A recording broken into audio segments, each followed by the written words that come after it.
حکمرانی تو شہباز کھوسہ نے کر دی ہے، لیکن یہ زور اور زر اور زور سے بنائی ہوئی یہ حکومت اور زور اور زر سے بنائی ہوئی یہ اسمبلی، جس میں گھس بیٹھیے.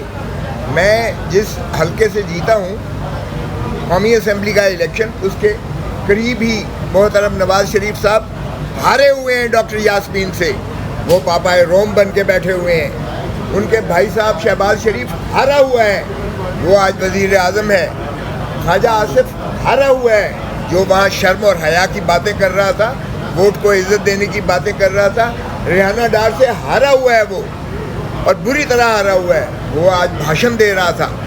100 ہمارے جو ہے فارم 47 کے ذریعے یہ گھس بیٹھے ہوئے ہیں اسمبلی میں، یعنی 17 سیٹیں والا 17 سیٹوں والا 17. مسلم لیگ نون نے صرف 17 سیٹیں جیتی ہیں پاکستان میں. وہ وزیر اعظم ہے اور حکومت ہے ان کی، اور 180 نشستیں جیتنے والا عمران خان آج قید تنہائی میں پابا سلاسل میں اڈیالہ جیل میں.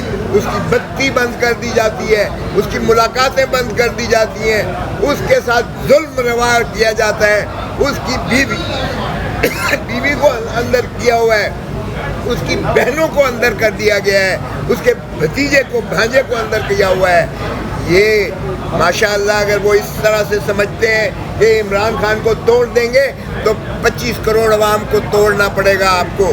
پھر وہی ہوگا جو یحییٰ خان نے کہا تھا 1971 میں، I want the soil of Bengal minus the Bengalis. تو پھر اگر آپ کو پاکستان -25 کروڑ عوام سے پاکستان پہ حکمرانی کرنی ہے تو ماشاءاللہ یہ ایوان بیٹھے ہوئے ہیں. میں جو ڈرامہ دیکھتا رہا ہوں قومی اسمبلی میں، آپ حیران ہوں گے کہ جس طرح سے تشدد کیا گیا ہے، جس طرح سے ہمارے ممبر قومی اسمبلیز کو اٹھایا گیا ہے. خان صاحب نے اس کی داستان سنا دی ہے اور آپ نے ٹی وی پہ بھی ساری سن لی ہے. آپ کے ساتھ جو ظلم اور جبر ہوا ہے میڈیا کے ساتھ، یعنی آواز کو بند کر دیا گیا ہے، ہمارے لیے ایک کنٹینرستان بنا دیا گیا ہے. آپ اگر دیکھیں تو مجھے ایئرپورٹ تک جاتے ہوئے اتنا ٹائم نہیں لگا، زیادہ ٹائم لگا. لندن جاتے ہوئے اتنا ٹائم مجھے نہیں لگا تھا. تو یہ آپ اندازہ کریں کہ اس بے حیائی اور ڈٹھائی کے ساتھ اگر آپ 26ویں ترمیم کرتے ہیں، اور 26ویں ترمیم نوٹیفائی بھی ہو چکی ہے آفیشلی، صدر صاحب نے اسائنٹ بھی دے دی ہے اس کی، اور وہ نوٹیفائی کر دیا گیا ہے. تو یہ ایک اور کاوش ہے جو عدلیہ کو غلام بنانے کی ہے. پہلے بھی میرا سر جو ہے آپ کے سامنے ہے، 26 ٹانکے آج بھی آپ کو نظر آ رہے ہوں گے. 2000 جب افتخار چودھری کو جب ہمارے چیف جسٹس کو کھینچا گیا تھا بالوں سے اس کے پی کے ہاؤس میں، اس سندھ ہاؤس میں، تو بھی ہم نے تحریک چلائی تھی. اور وہاں سے آپ دیکھیں کہ جو شخص مکے دکھاتا تھا کہ دیکھیے میری طاقت، وہ جب وکلا کالا کوٹ نکلا ہے اور اس کے پیچھے عوام نے تائید کی ہے تو پھر خش و خاصات کی طرح بہہ گیا ہے. اور اس کی جو ہے جسد خاکی بعد میں مرنے کے بعد پاکستان میں آیا. لیکن شرمناک اس ادارے کو میں کہتا ہوں، سمجھتا ہوں کہ اس کو انہوں نے وہ دیا، یعنی آفیشل وہ دیا، حالانکہ وہ کنڈیمڈ پریزنر تھا جس نے آئین تو شکنی کی تھی. اب بھی آئین شکنی ہو رہی ہے. یہ اس اسمبلی کو نہ تو یہ اختیار تھا کہ یہ لیجسلیشن عام کرے، نہ ان کو اختیار تھا یہ آئین کو ترمیم کرنے کا اختیار تھا. یہ انہوں نے بلڈوز کیا ہے. اور جس طریقے سے خان صاحب نے بتایا کہ ہمارے ہی سینیٹرز اور ایم این ایز کو اٹھایا گیا، ان کے بیوی بچوں، ماؤں بہنوں، بیٹیوں کو اٹھایا گیا اور ان کی جو ہے ویڈیوز بنا کے اور بلیک میل کیا گیا. مجھے بتائیں اس طرح سے انسانیت سوچ سلوک کیا گیا ہے. میں تو حیران ہوں کہ پاکستان سارے کو انہوں نے ایک گیرزن سٹیٹ بنا دیا ہے. پہلے ہم اسے پولیس سٹیٹ کہتے تھے، اب یہ گیرزن سٹیٹ ہے. اور یہ کس زوم میں بیٹھے ہوئے ہیں؟ اور بھائی تمہارے پلے کچھ ہے بھی؟ پہلے پوچھے تو صحیح، شہباز شریف کے پلے یا نواز شریف کے پلے یا مریم بی بی کے پلے یا وہ جو ہے مفتی صاحب ہیں، ان کے پلے کچھ ہے؟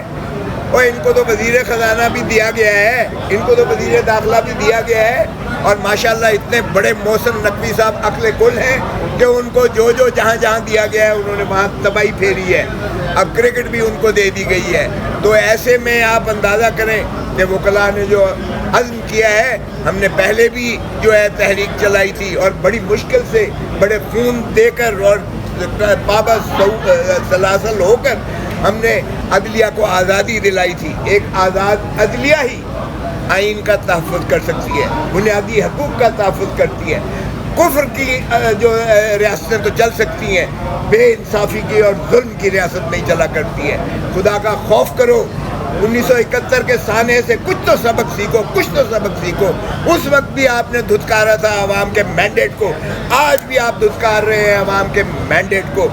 آج آپ سمجھتے ہیں کہ اس طرح سے مسلط کر کے اور اس طرح سے جو ہے زر اور زور کی بنیاد پر آپ اسمبلی بنا کر اور حکومت کو انسٹال کر کے تو یہ حکومت چلا لیں گے, ریاست چلا لیں گے. اور وہ جو سب سے زیادہ پاپولر لیڈر ہے, جو ہارٹ تھراب ہے پاکستان کا, عمران خان, اس کو آپ نے جیل میں رکھا ہوا ہے اور تمام تر کاوش کی جا رہی ہے کہ اس کو بریک کیا جائے کسی طریقے سے. مگر وہ شیر کا بچہ وہ کہتا ہے کہ مجھے یہ انہوں نے قید تنہائی جو دی ہے اس سے میں ہزار گنا زیادہ اسپریچولی, فزیکلی اور مینٹلی زیادہ اسٹرانگ ہوا ہوں. یعنی روحانی طور پر, جسمانی طور پر اور میں ذہنی طور پر اس میں ہزار گنا زیادہ پہلے سے مضبوط ہوں. نہ میں ڈیل کروں گا, نہ میں ان چوروں لٹیروں کی طرح بھاگ کر ملک چھوڑ کر ضرور محل میں جاؤں گا. میرا جینا مرنا اسی دھرتی میں ہے اور میں عوام کو صحیح آزادی دلا کے رہوں گا, چاہے مجھے سارے پاکستان کی جیلیں ہی کیوں نہ پھرا لیں. یہ ہے وہ, میں سمجھتا ہوں عزم, یہ ہے وہ جذبہ جس کی قدر کرنی چاہیے. آج اگر عمران خان جیل میں یہ مشقتیں اور صعوبتیں برداشت کر رہا ہے تو وہ آپ کے لیے کر رہا ہے, وہ پاکستان کے عوام کے لیے کر رہا ہے, ہمارے بچوں کے لیے, بچوں کے لیے, نسلوں کے لیے کر رہا ہے. آؤ اس کا ساتھ دو. اگر صحیح معنی میں ملک کو آزاد کروانا ہے تو میں سمجھتا ہوں کہ ہم اس کو مسترد کرتے ہیں. یہ جو زر اور زور سے یہ جو فراڈ کیا گیا ہے, یہ جو پاس کیا گیا ہے, ہم اس کو فراڈ کرتے ہیں. بہت مہربانی. میں صرف ایک بات کلیئر کرنا چاہتا ہوں کہ یہ جو موومنٹ ہے اور یہ جو ہم نے پریس کانفرنس کی ہے یہ وکلاء کے بہاف پہ کی ہے, اس میں کسی سیاسی جماعت کا کوئی تعلق نہیں ہے. اگزامپل ضمناً دی گئی ہیں. ہم سب پارٹی سے بو ہو کر آئین کے لیے اور عدلیہ کے لیے انشاءاللہ تعالی لڑیں گے. ایک فکرہ بولوں گا جو اس قاضی فائزہ صاحب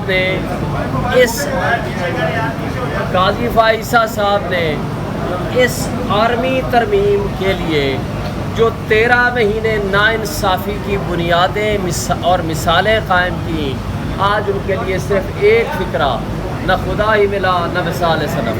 بالآخر آپ کو جانا ہے, آپ نے چلے جانا ہے, آپ چلے گئے ہیں. انشاءاللہ تعالی سپریم کورٹ بحال ہوگی اپنی اصلی حالت میں, یہ آرمی ترمیم ختم ہوگی اور انشاءاللہ تعالی ہم یہاں انصاف کا بول و بالا دیکھیں گے.